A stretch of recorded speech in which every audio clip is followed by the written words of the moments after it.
From the Bob Mills Weather Center, Oklahoma weather expert Stacia Knight.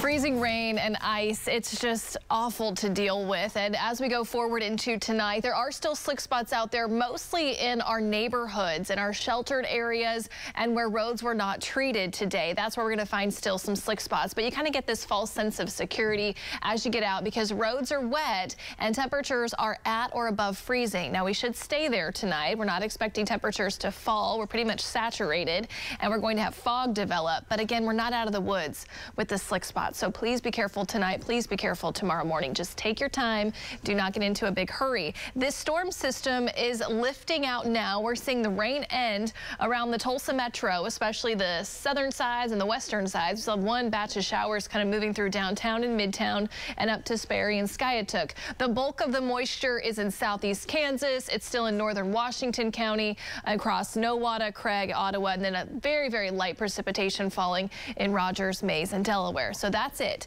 But tonight, the fog is going to become the bigger issue. First, freezing rain totals today. Across the Tulsa metro, we had anywhere from 0.2 of an inch to 0.3 of an inch, just way too much, more than anybody wanted. It does not take a lot of freezing rain, though, to cause problems, and it just blanketed the area. Bartlesville, you guys also had reports about 1/10 to 2/10 of an inch. We had reports over in Muskogee. We had just reports everywhere. Muskogee, Grove, so many locations. Tonight, temperatures are right at freezing in downtown. Again, those are the showers that are moving through, very light. 33 at the airport, 33 up at Talala.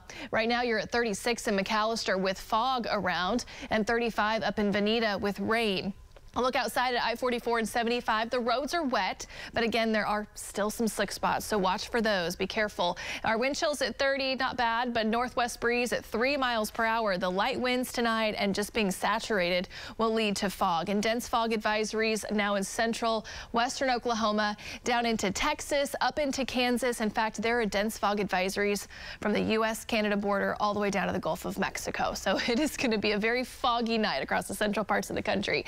As we go into tonight, by midnight, we'll see a lot more fog, especially down to the south and west of the metro, and then it expands as it builds up to the northeast.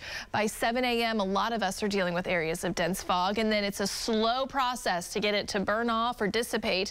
By 9, 10 o'clock in the morning, we'll see some improvement, but there may still be some pockets even through the 10 to 11 o'clock hour tomorrow morning, and that will hold temperatures. Tonight, temperatures are holding in the low to mid 30s. Pretty much where they are now is where they'll stay through about 9 o'clock in the morning. Then tomorrow afternoon, hey, we're in the 40s, but we have another storm system coming in. It'll bring in additional rain, sometimes moderate to heavy at times, and this rain will move in probably by 4 o'clock here in Tulsa, sooner down to the south, but that will then lift out tomorrow night. And Wednesday, we start with clouds and in the upper 30s, low 40s. Wednesday afternoon, there may be a few sprinkles that try to redevelop, but highs are going to be approaching 50 for a lot of us, so that'll be great. And in fact, Thursday and Friday, highs will also be in the 50s, so it's a little different than it was last week. We're actually on a warming trend this week, and we're facing a few more opportunities for rain. We'll have another system come through tomorrow night, and then Friday and Saturday, we'll have additional rounds of rain. Tomorrow, 34 in the morning, 40 by the noon hour, 43 for the highs, and then 50s Wednesday, Thursday, Friday. That's a look at your 9-day planner. We will be right back.